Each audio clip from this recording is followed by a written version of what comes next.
महाराज जी ऐसे ऐसे महापुरुष देखे गए कि जो विलक्षण विद्वान, पर उनके जीवन में इतनी अहम शून्यता आ गई कि आप आश्चर्य करेंगे।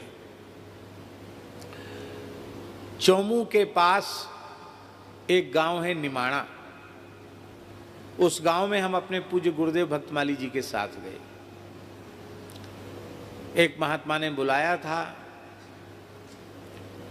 और श्रीमद् भागवत की कथा थी और अनुष्ठान सकाम था।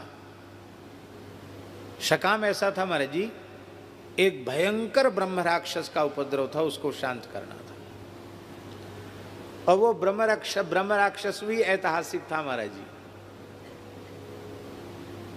आपने खूब श्रवण किया होगा त्रिवेणी वाले महाराज जी का नाम, जयपुर के पास श्री स्वामी नारायण दास जी महाराज, राजस्थान के सिद्ध संतों में उनकी गणना थी।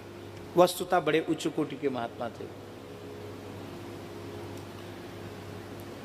राजस्थान क्षेत्र में तो उनको भगवान के जैसा आदर लोग करते थे। उनका हमारे ऊपर भी बड़ा स्नेह था। उनके महाराज जी दादा गुरुजी थे, वो भी सिद्ध थे। उनके गुरुजी भगवान दास जी वो भी सिद्ध थे। उनके दादा गुरुजी गंगा दास जी वो भी बड़े सिद्ध थे। और परंपरा से कई पीढ़ी तक सिद्ध ही पुरुष होते आए। तो महाराज जी एक पंडित आते थे मिथिला से, बहुत बड़े विद्वान थे। तो महाराज का शरीर गुर्जर घर का था, पर संत तो किसी भी कुल के हो सकते हैं। वो दीनता उनमें बहुत थी, सिद्ध पुरुष थे। तो जब वो महाराज आते, पंडित जी आते, तो उनका बड़ा आदर करते थे, उनको प्रणाम करते थे। उनको घूमो फिरो महाराज, रहो खाओ पियो मस्त रहो, और जाते इसमें खूब भेंट विदाई उनकी करते थे। लेकिन वे ऐसे विलक्षण महापुरुष थे वो पंडित, कि वो जितना उनका आप सम्मान करते उतना ज़्यादा वो उनको अपमानित करते थे। संत महापुरुष को जाति का नाम लेकर के, मूर्ख है, पढ़ा लिखा नहीं है, यूँ त्यों करके खाली लोगों के बीच में सिद्ध बना बैठा है, ऐसा कर। अब वो ऐसे सुनते महाराज जी जैसे कोई उनकी विरुद्धावली गा रहा हो। हंस करके कहते, पंडित जी बिल्कुल सही बात, ये जितने लोग हैं सब झूठे हैं, सच्चे आप। वाह क्या कहना, वाह वाह वाह वाह महाराज, वाह पंडित जी वाह, बिल्कुल ठीक है। अरे हम कहाँ साधु बन पाए, हम तो अभी अमुक ही, ऐसा बोलते थे। एक बार कुछ ज्यादा ही उपद्रव करने लगे तो महाराज के जो शिष्य थे, सेवक थे, वो सहन नहीं कर पाए। उन्होंने कहा अरे बहुत हो गया, सुनते सुनते कान पक गए। गुरु महाराज की सरलता की भी चरम सीमा और इस दुष्ट की दुष्टता की अभी देखते। अरे राम राम राम, ब्राह्मण के ऊपर प्रहार मत करना, कुछ अपमान नहीं करना। अरे वो कैसे कैसे बोल रहा है, सब साधुओं को गाली दे रहा है। वो महाराज जी सिद्ध पुरुष थे, उनके मुंह से निकल गया, क्या करें बेचारा पागल हो गया। बस इतना कहते वो शास्त्रों के चूड़ांत विद्वान पागल हो गए। पागल हो गए तो पागल होते होते पागल तो कहीं से कहीं भटकते हैं। इन्होंने कहा भी कि भैया उसको पकड़ लो, इलाज कराओ, लेकिन वो तो अब अभिशाप लगा था, संत का अपराध। वो महाराज जी गलता में जा करके एक पत्थर पर सिर पटक पटक करके मर गए। वहीं ब्रह्म राक्षस की होनी होगी। पढ़े लिखे तो थे ही। एक महात्मा उनको वो परेशान करने लगे, वो भी अनुष्ठानी संत थे। वो इतने दुखी हो गए कि रुनुकता में यमुना जी में कूद कर प्राण देने के लिए तैयार हो गए। वो ब्रह्म राक्षस प्रकट हो गया, तरह तरह के भेष बनाता था।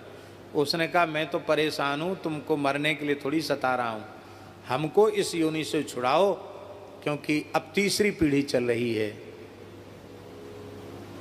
नारायण दास जी तीसरी पीढ़ी में थे। मेरे उद्धार का उपाय पूछ के आओ।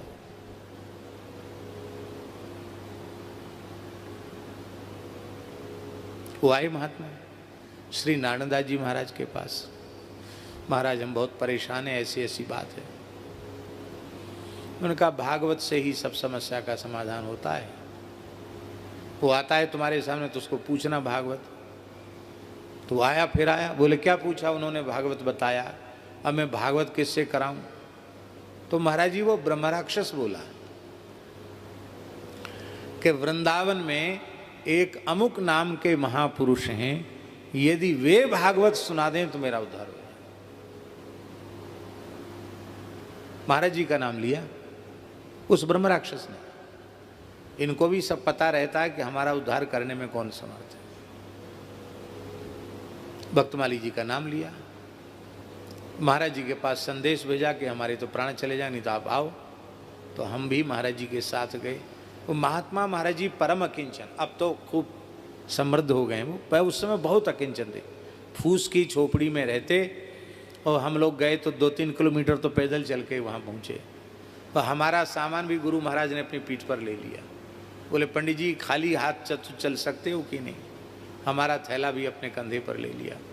हम लोग वहाँ गए तो उस गांव में महाराज जी जहाँ खेत पे महात्मा भजन कर रहे थे वहाँ बिजली नहीं थी।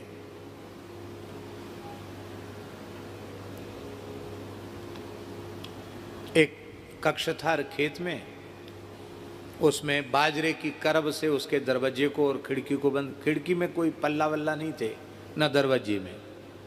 और ठंड का समय तो रात को बालू ठंडी हो जाती तो खूब ठंडी हवा चलती है।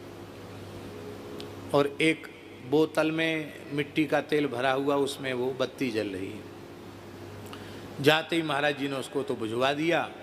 बोले इस कैरोसिन की गंध से देवता भाग जाएंगे, इसको बंद कर दो। अंधेरा हो गया, एक घड़ा में पानी बस, और कुछ नहीं, कोई व्यवस्था सुविधा नाम की कोई चीज़ नहीं। एक भेड़ के उनका मोटा कंबल महाराज जी के तख्त पर, और नीचे हम लोगों के लिए बाजरे की करब, ऊपर से एक पुराना सा फर्श दरी, इस पे सो जाओ। हम थोड़े हताश उदास से हुए, उनके महाराज जी कहाँ आ गए? बोले देखो भगवान की कितनी कृपा है, सब रोगों की यही दवा, मिट्टी पानी और हवा। कितनी बढ़िया मिट्टी है राजस्थान की, बढ़िया छन छन के हवा आ रही है। और सवेरे एक बार जनरेटर चल करके बोरिंग का पानी आ जाएगा, आनंद हो जाएंगे। बाल्टी में घड़ा में भर लो, काम चलाओ। और महाराज जी बोले, हमने कहा महाराज जी लाइट तो है ही नहीं। बोले लाइट नहीं है, लाइट नहीं तो आँख सबकी खराब कर दी। भगवान की करुणा कैसी है, 7-8 दिन तक नेत्रों को पूरा विश्राम मिलेगा, अंधेरे में आँखों को विश्राम मिलता है। हमने कहा महाराज जी विश्राम तो मिलेगा, हम तो विद्यार्थी हैं, हम पढ़ेंगे क्या? बोले जब लाइट नहीं थी तब लोग पढ़ते नहीं थे क्या? ऐसा है, लाइट होती तो हम बैठकर तुमको पढ़ाते हो, तुमको बैठ के पढ़ना पड़ता मर्यादा के कारण। अब ऐसा करेंगे, हम लेट के पढ़ाएंगे और तुम लेट के सुनना। जब हुंकारी देना बंद कर दोगे तो हम समझेंगे पंडित जी को नींद आ गई, हम पढ़ाना बंद कर देंगे। व्याकरण पढ़ाते थे। तो वहां महाराज जी कथा हुई। उस कथा में एक दैन्य की बात बता रहे हैं। एक विद्वान थे, शंकर नाम था उनका, ब्राह्मण थे, अच्छे विद्वान थे। वो पता नहीं किस विचारधारा के थे, वो आए, आकर के महाराज जी को उन्होंने शास्त्रार्थ के लिए ललकारने लगे। संस्कृत में बोलने लगे, बड़ी क्लिष्ट संस्कृत, और दर्शन संबंधी कुछ प्रश्न। आपके मत में आत्मा का स्वरूप क्या है, उनका एक मुख्य प्रश्न था। तो महाराज जी ने संस्कृत में ही उनको उत्तर दिया कि हम ना तो शास्त्री हैं ना आचार्य हैं, हम तो ऐसे ही साधुओं में रहे, और साधुओं में लोग सीधे साधे होते हैं, 2-4 अक्षर कुछ बनारस में रह के पढ़ लिए थे, इसलिए लोगों ने कह दे रहे विद्वान है विद्वान है विद्वान है। आपको झूठा यश सुनाई पड़ा, आप चक्कर में पड़ गए। पर आप बार बार यही प्रश्न करते हैं कि आत्मा के स्वरूप की अनुभूति, आपके मत में आत्मा का स्वरूप क्या है? तो महाराज जी बोले कि आत्मवेत्ता महापुरुष की शरणागति के बिना आत्मस्वरूप की अनुभूति नहीं होती। बस इतना कहकर मौन हो गए।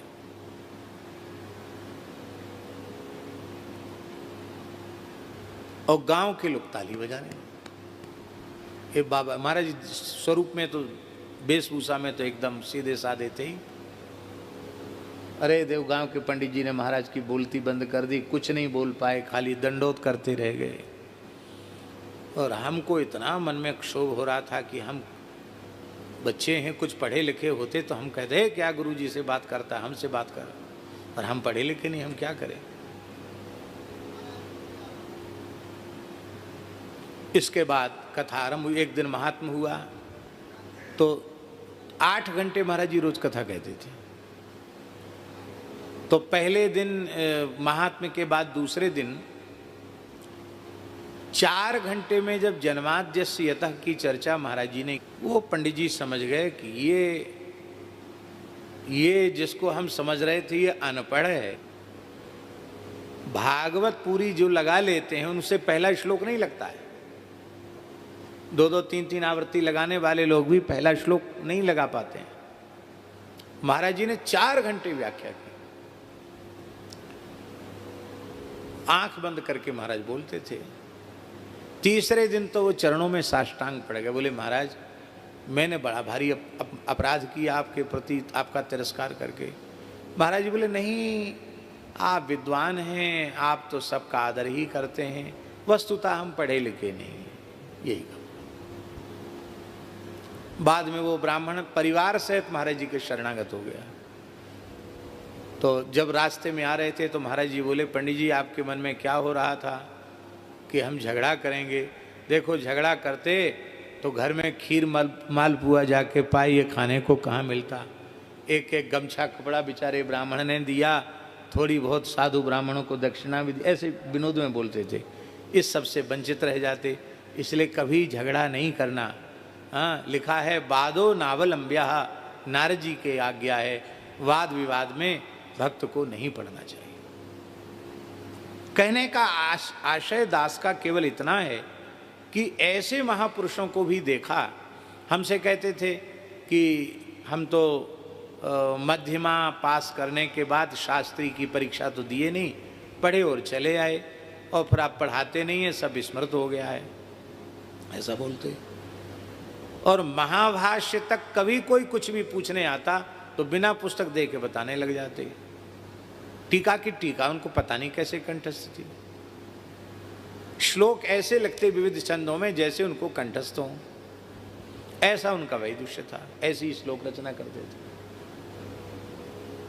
और दैन्य ऐसा कि पता ही न चले कि ये पढ़े लिखे भी हैं। ये किसका प्रभाव था? कुल हियो होए चूर चूर नेक श्रवण लगाए हैं। ये जो भक्तमाल ग्रंथ का उन्होंने जीवन भर आश्रय लिया, भक्त चरित्रों का आश्रय लिया, टिप्पणी के रूप में उसको प्रकाशित किया, फिर उसके बृहद्भाष्य के रूप में प्रकाशित किया, तो भक्तों के चरित्र के अनुसंधान की ही यह दिव्य महिमा थी कि ऐसा वैदुष्य होते हुए भी उनमें अपने ज्ञान के अहंकार की गंध नहीं थी। तो अहम शून्यता और प्रेम का प्रादुर्भाव इसका प्रसाद है।